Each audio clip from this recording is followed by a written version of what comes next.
ये कहानी सोमनगर में बसे एक छोटे से गांव की है, जहां पर एक मोहन नाम का लड़का अपनी पत्नी के साथ एक छोटे से घर में रहा करता था। मोहन काम की तलाश में कई दिनों से यहाँ वहाँ भटक रहा था और आज उसको एक और जगह पे जाना था काम के सिलसिले में, जो इसका पता उसके रिश्तेदार ने उसे बताया था। इधर मोहन की बीवी माया उसके लिए खाने के लिए कुछ बना रही थी, पर घर में कुछ था ही नहीं, इसलिए वो उसके लिए खाली चाय ही लेके जा रही थी और मोहन के पास जा रही थी।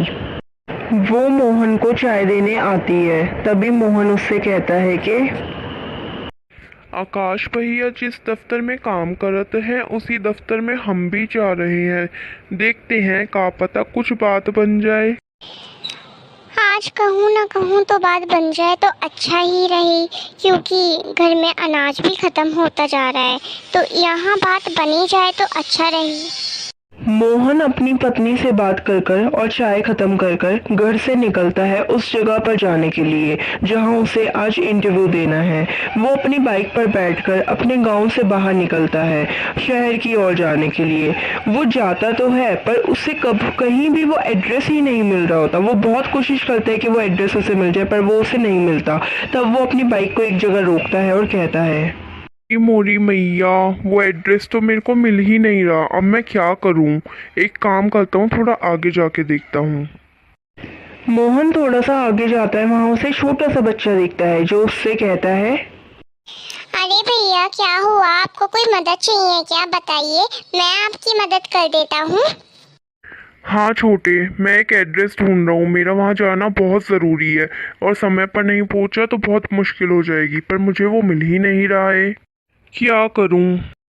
अरे भैया बस इतनी सी बात, उसमें क्या हुआ, मैं आपकी मदद कर देता हूँ। मैं इस जगह का चप्पा चप्पा जानता हूँ, मैं आपको इस जगह तक ले चलता हूँ।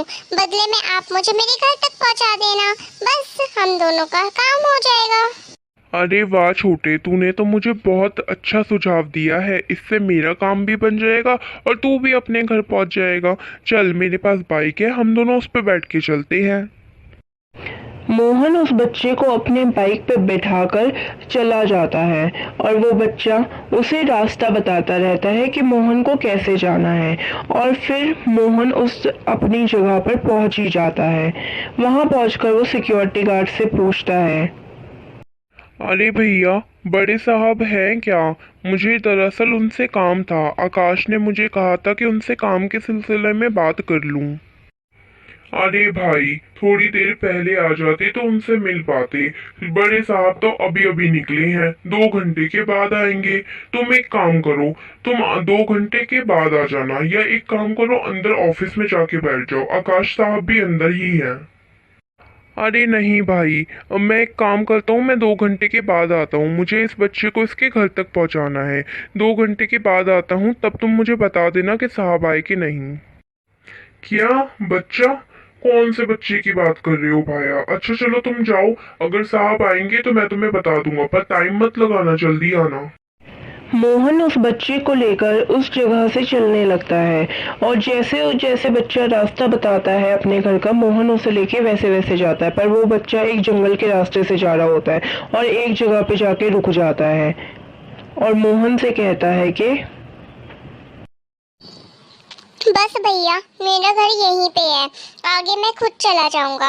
अब आप चले जाइए, नहीं तो आपको देरी हो जाएगी, और मैं उम्मीद करता हूँ आपका काम जरूर बनेगा।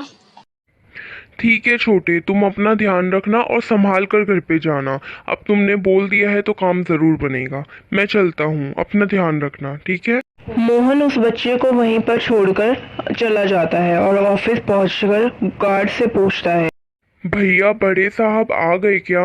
कहीं मैं लेट तो नहीं हो गया? मैंने देरी तो नहीं कर दी? नहीं भाया, बड़े साहब अभी अभी आए हैं। ऊपर जाके मिल लो उनसे, रिसेप्शन में जाके पता पूछ देना तो वो तुम्हें बता देंगे, ठीक है? मोहन ऊपर जाता है और ऊपर जाकर उस ऑफिस के बड़े साहब से मिलता है और सारी बातें बताता है कि वो किसके जरिए यहाँ पर आया है। बड़े साहब उससे कुछ सवाल पूछते हैं और मोहन उनका सही सही जवाब दे देता है, जिससे खुश होकर बड़े साहब उसे कल से ही ऑफिस आने के लिए कह देते हैं। मोहन बहुत ही खुश होता है और खुशी खुशी कैबिन से निकलता है और कहता है, चलो यहाँ तो बात बन गई, अब कुछ खा लेता हूँ, बहुत भूख लग रही है। मोहन एक रेस्टोरेंट में खाना खाने के लिए जाता है और वहां जाके कहता है, अरे भाई सुनो, जरा सब्जी और रोटी मेरे को लाके दे दो खाने के लिए, और 4-5 लड्डू पैक करके दे दो। ठीक है बाबू, आप बैठो जाकर, मैं अभी किसी को खाने के लिए बोल देता हूँ। दरअसल मैं इस दुकान का मालिक हूँ, आप बैठो, मैं अभी बोलता हूँ। मोहन वहाँ पे टेबल पे जाके बैठ ही रहा होता है कि उसे उस बच्ची की तस्वीर दिखती है, जिसे देखकर वो चौंक जाता है और वहीं पे बैठ जाता है और उस दुकान के मालिक से पूछता है, ये बच्चा ये इसकी फोटो यहाँ क्या कर रही है? ये तो वही बच्चा है जिसकी वजह से आज मेरी नौकरी लगी। इसी ने मुझे पता ढूंढने में मेरी मदद करी, पर इसकी तस्वीर यहाँ क्या कर रही है? मोहन की ये बातें सुनकर उस दुकान का मालिक रोने लगता है। मोहन उससे कारण पूछता है पर वो रो ही रहा होता है। फिर वो चुप होकर मोहन को सारी बात बताता है। दरअसल ये मेरा बेटा है, 5 साल का ही था। अभी 1 महीने पहले ही इसकी मृत्यु हो गई। दरअसल इसे दूसरों की मदद करने का बहुत शौक था।